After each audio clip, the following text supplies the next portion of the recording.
So I love that we are here in Mystery Valley, a mystery because no one knows what happened to the Anasazi. And yet we're fascinated by mysteries as humans. We are completely mesmerized and fascinated by mysteries and what happened. And Kryon says that it is no mystery. We've had other civilizations come before us. And yet, we are the first to go past the marker. All the calendars of the Indigenous talked about this marker. It follows the precession of the equinox. It's a 26,000-year cycle, which relates to the wobble of the earth. And the prediction was that should we make it past 2012, we would see the highest consciousness on the planet that has ever happened. So guess what? We are past 2012. Now there's another mystery I want to talk about, and it's the mystery that relates to ghosts. Now Kryon has told us that it's not a mystery at all. It's part of a system, because every time we come on the planet, we interface with the crystalline grid of the earth. It's an esoteric grid that was established by the Pleiadians, and it's the ultimate recorder of human consciousness, energy, and action. So what's the attribute of a recorder? You can go back and play it again. You can play the tapes. And so when we interface with ghosts or those that have passed, and we interact with them as though they were still here, we're experiencing the memory that's been recorded on that crystalline grid. And so where we sit today, in this very special place in Mystery Valley, we're interfacing with the crystalline grid. We're also interfacing with the consciousness grid, the sentience, the personality of Mother Earth. So we can have sometimes areas on the planet where you have an amplification of energy that is so palpable. We are feeling both the crystalline grid and the consciousness grids of the earth. Now here's where it gets interesting. Since 2012, the way that the crystalline grid remembers human energy and action has been recalibrated. In certain parts, particularly in the Northern Hemisphere, the crystalline grid is saturated with battles and war, drama, horror.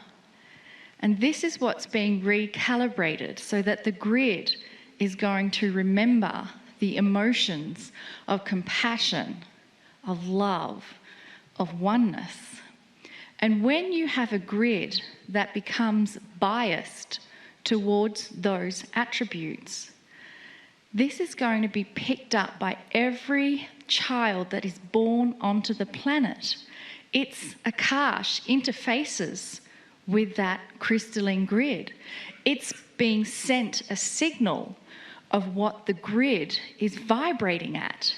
So if we are vibrating at a higher rate, those coming into the planet vibrate at that higher rate. Doesn't it make sense that the younger generation will come and bring with them solutions we never even dreamed of or thought of? Doesn't it make sense that those children will come in and drop the lineage of hatred they have towards their perceived enemies? So this is why we really celebrate this time that we are in at the moment. And this is also why every single action that you take in your daily life, it's being recorded. It's being laid into and imbued into the crystalline grid.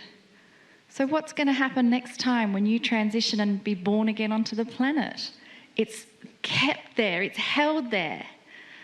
Nothing you've done where you've struggled has to be learnt again. It's already been learnt again. Now we're sitting here on top of a crystalline grid where Lee just mentioned we had healings last time. That energy is imbued under here. So the invitation is we can have more healings or not, it doesn't matter. You are your own captain of your own ship. And yet, there is something here that we can all feel, and there's going to be people listening in to this channel later. Is it possible to send them the energy that we feel here? I think it is, and I think those that do listen, this is their opportunity, connecting in to where we are right now and sending them profound love and energy from ourselves as a collective group, and also from the consciousness of Gaia that is present here. Not everyone has access to this beauty of nature and majesty that we're sitting in. They may be in an area that doesn't have this, but they can feel it because we're sending it to them. So let's just close our eyes and send out the deep love that we feel from Gaia to our brothers and sisters all over the planet, that they can connect into this moment. As you're sending this energy, anchor your consciousness into this space.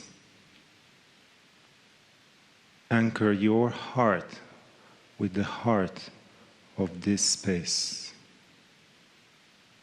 The ancient ones, they are a mystery. Are they a mystery for you now? Can you feel them now? Feel them through your heart. For maybe they never left. Maybe some of their consciousness is still here, speaking to you right now. Listen with your heart. Could it be that they are sitting with you, next to you, above you, all around you, in their hundreds or maybe thousands that have been here? So allied with the earth they have been, with the consciousness of Gaia. Maybe part of them is imbued in these rocks. In this stillness, you can hear them. What do they have to tell you? Listen with your heart. Listen with your heart. Breathe deeply. Breathe into the earth. Feel the very soft wind caressing you, loving you. It is all Mother Gaia.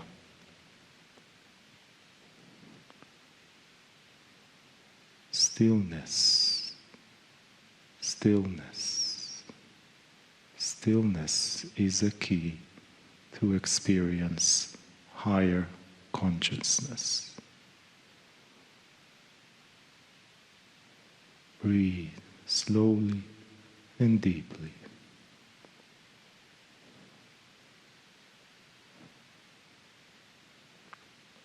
Feel, feel, feel. Let your minds rest. Let your thoughts go for this moment, for it is sacred. It is sacred. It is sacred. Drop deeper into your heart. Drop deeper into the center of your being, into the crystals that are in your being. What memories come to you now? What lives you had before? What unity can you find now? Who are the ancients? Were you an ancient before? Do you know each other from before? Let those memories and feelings come to you. Let them speak to you. You are an ancient. You have been here for millennia. You have been in other planets for millennia. There is no beginning. There is no end. It's always in a circle, always in a circle, always in a circle. Feel your heart. Feel your heart. Breathe.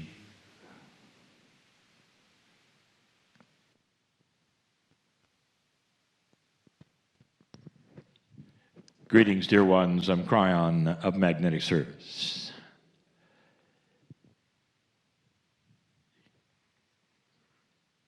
Before I speak at all, I ask permission from the ancestors of this valley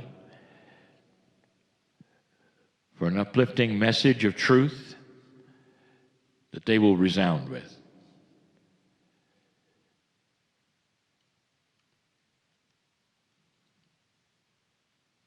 Dear ones, this is, for the listener, a place called Mystery Valley.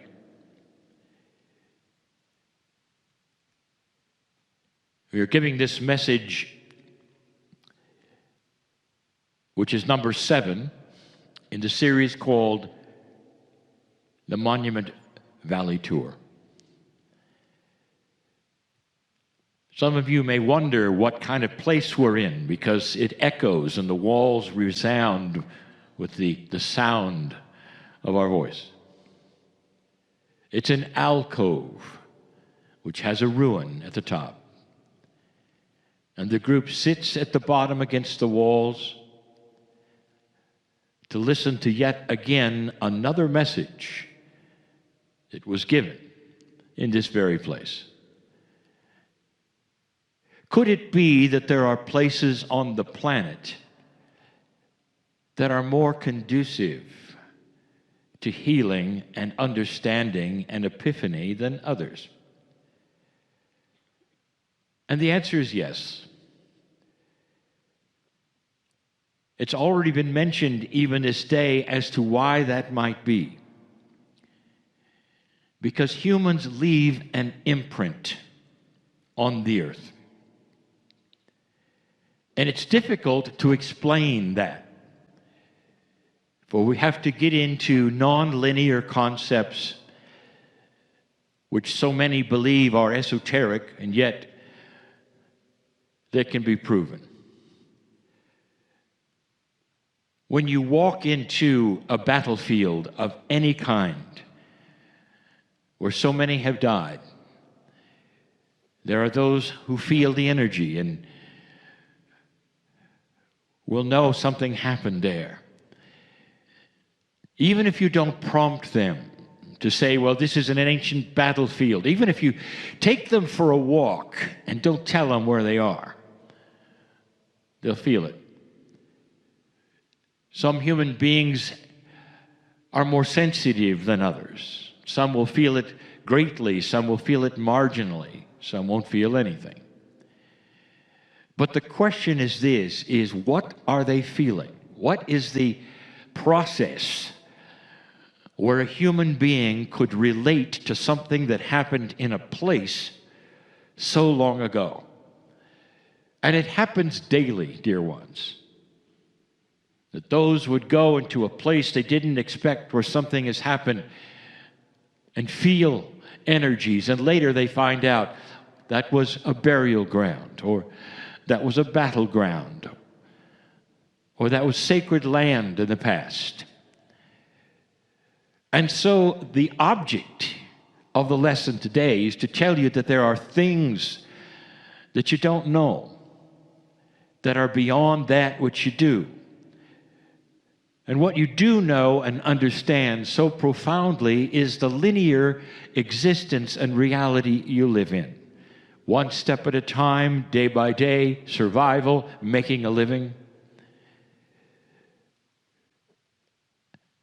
And yet that is just a piece and a part of what real, actual reality is. It's so interesting to see what your scientists are discovering about multidimensional things. Now they are saying, well, there has to be at least 11, maybe as many as 22 dimensions as you walk around, and yet you're only aware of 4. And so this whole idea of multidimensionality is not somewhere else. It's here. It's in the mud that you walked in to get to this place. It's in every cell of your body. It's just that your awareness only puts you into 4 of them. Why do I tell you these things? Mystery. Mystery Valley. Let's talk about the greatest mystery of humanity. The one that all wonder about and none can prove. What really happens when you take your last breath? What is it? The mysteries abound and have through the ages and through the cultures. If you take a look at how this is treated, overwhelmingly you see one single thing that is a commonality. There is ceremony around the passing of a human being. And the ceremony is different for each culture and profound in many. In some, it is even guiding what they do next. Here, there's always been the idea of those that pass will go to a place and eventually will be accessible as the ancestors. Now, this is not uncommon with indigenous all over the planet. It's intuitive as far back as you go. There is the idea that death is not the end of a life. It may be the end of a 4-dimensional linear life, of a corporeal body that walks around, but it's not the end. And it really doesn't have much to do with religions or belief systems. It has to do with common sense and cultures. My partner took me to a place far away in the southern hemisphere, an island, 5 hours off the coast of Chile, called Rapa Nui. Some call it Easter Island. And they had their ancients. The Rapa Nui owned the land. They managed the land. And they are very aware of what happened in that place. And if you sit down and ask them, what about all of these odd statues, some weighing 13 tons? And there's over 800 of them that still exist. And the interesting thing is they all face around the middle. They're placed upon the beaches and they face the island. And up to a few years ago, there was the idea, well, they're indigenous. That means they celebrated and worshiped rocks. And then they realized that it was a lot more than that there was an elegance in that. And then when they talked to the Rapa Nui finally and asked them, what is this all about? The Rapa Nui said, these represent our ancestors so that they can continue watching over us and our civilization on this island as they have for thousands of years. Does that sound like anything on this land? And the answer is yes. Thousands of miles away, in a different hemisphere, you have the same almost identical idea that when you pass into another place and take your last breath, something grand happens. There's another kind of life. You'll find it even in the ancients that you can go and visit so profoundly. The Egyptians did it.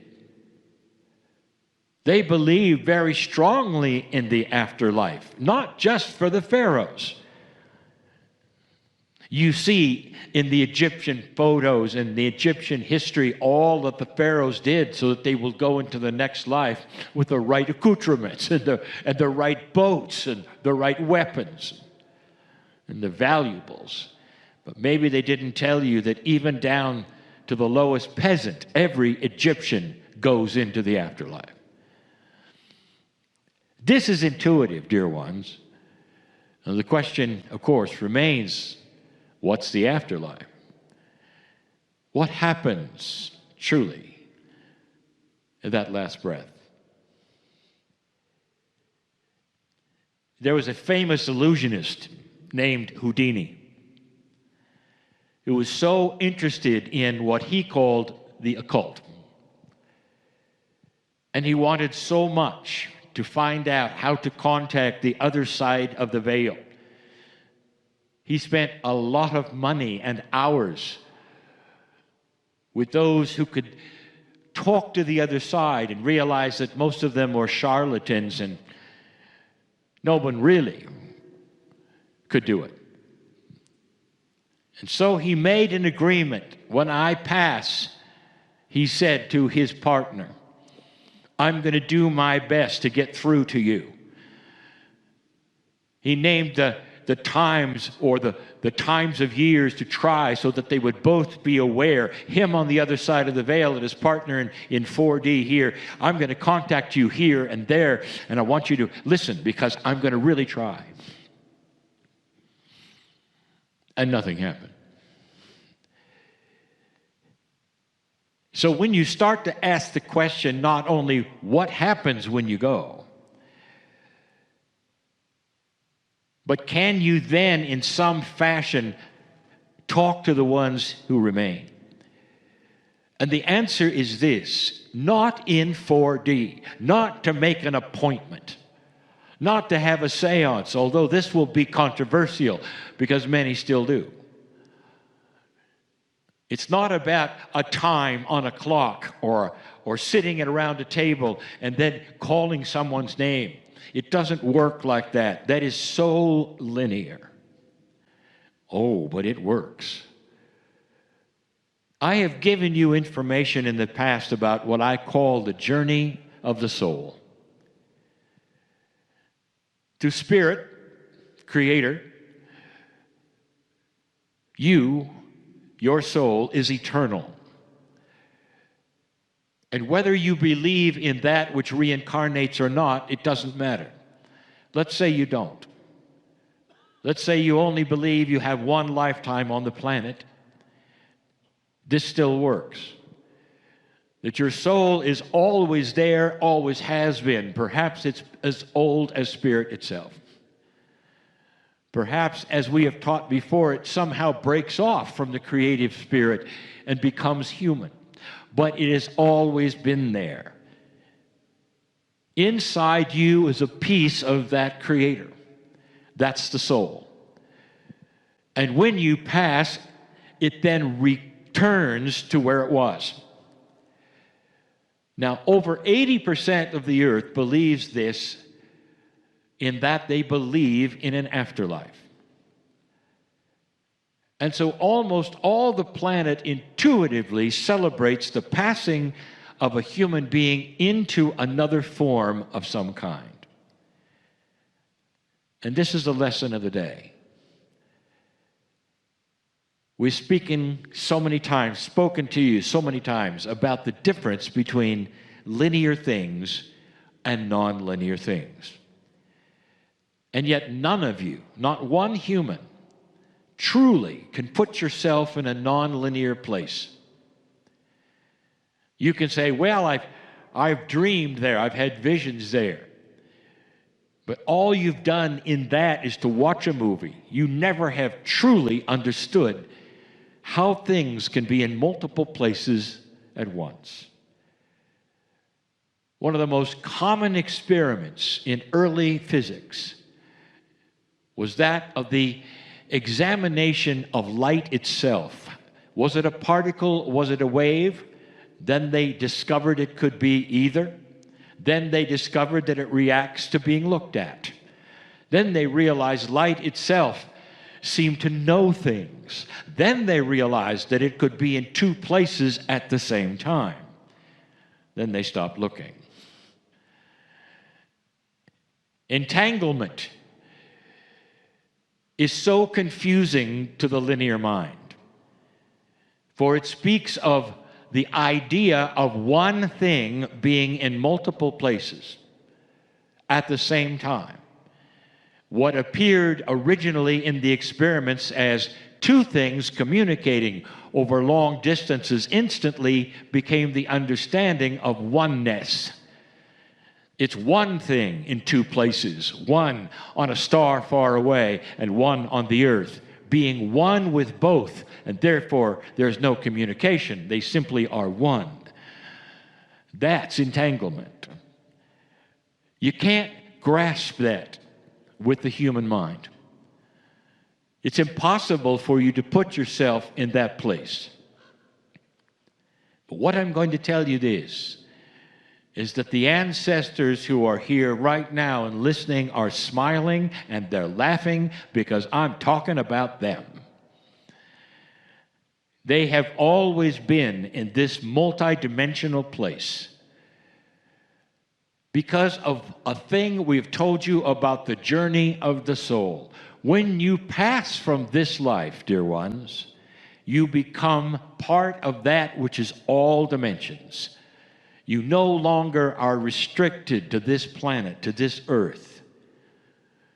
You exist in all dimensions in every single way, and that means that that soul of yours can be in one place, two place, 18, 1 million places at the same time, for you're one with everything. You want to consider your loved one still in a linear form, with their body and their face and their mind and their consciousness and their thoughts and the way they looked. But all of that disappears after they leave this planet, and they become magnificent, just like you do when you take your last breath. And that means those ancestors in this valley are exceptionally real. It is not simply a tradition.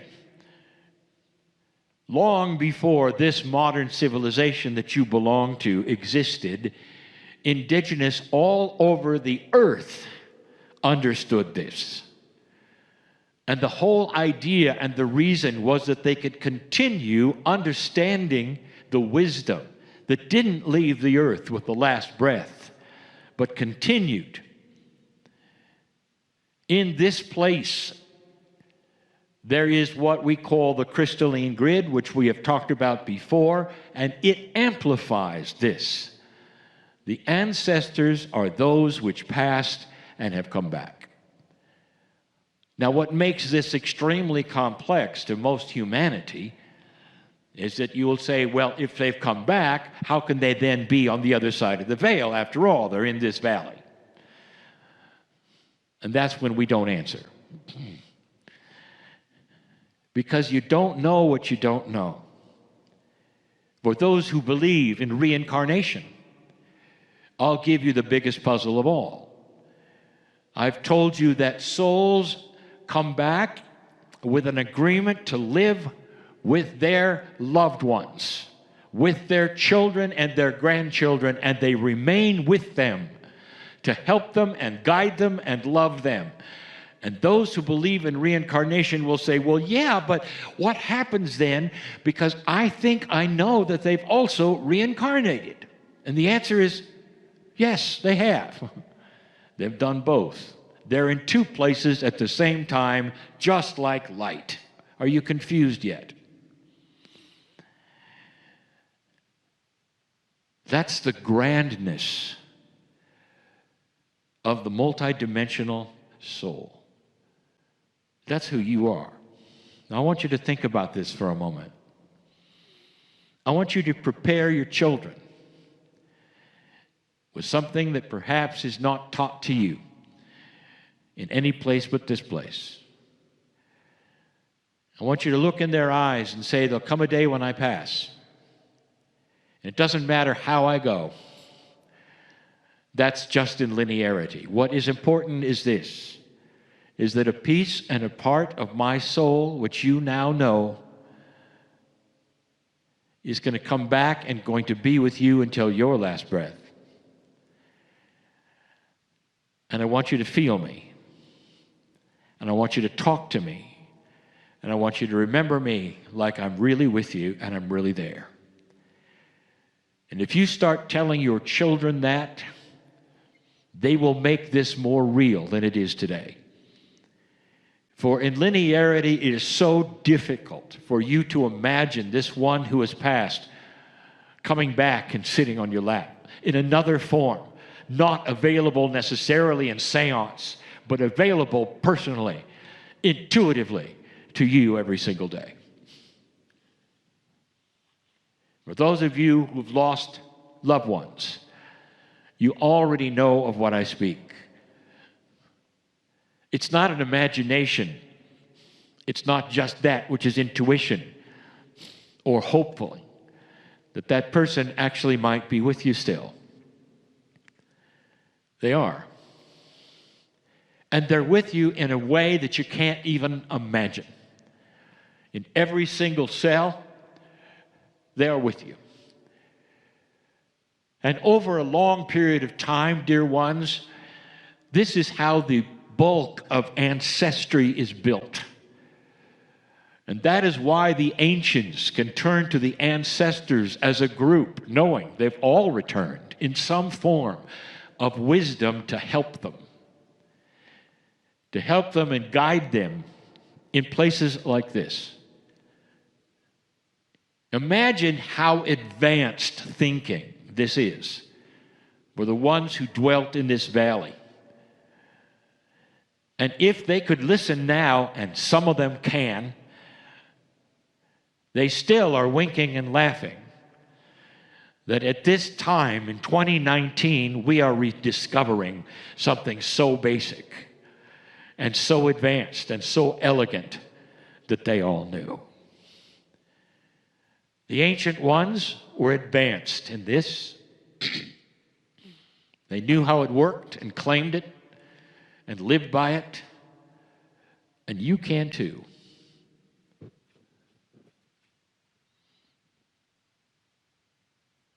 There are those in the modern age who've said, Cryon, they write to me. They say, Cryon, I am in a country where my ancestry is everywhere. I have no real ancestors like the indigenous did with one bloodline. I've done my DNA test and I am everything. How can this work in a modern day? Let me start by this. Do you believe in what I have told you about the esotericness of a soul? That you live after you die? And if you do, then how many past lives do you believe, light worker, you've had? And in that, how many have you met? How many have you loved? How many children have you had? In those lifetimes, esoterically, not the lineage that you measure with DNA.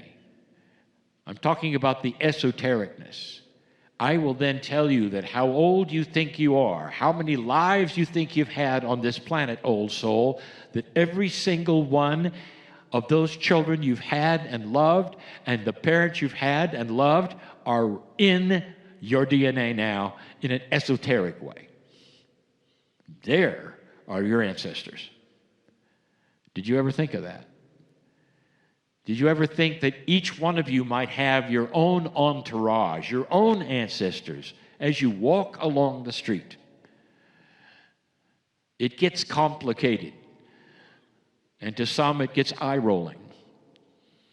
Because it's just not standard. It's not what you were taught.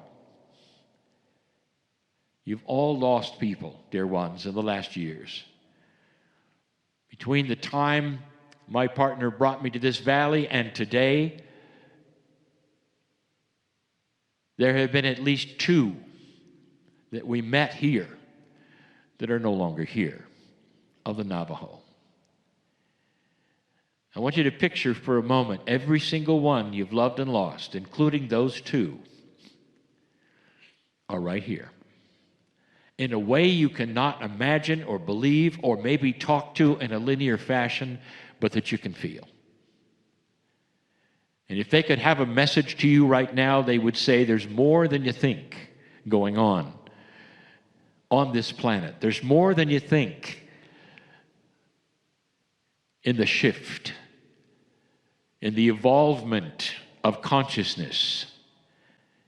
And they will say this, things will go away sometimes that you thought were so precious.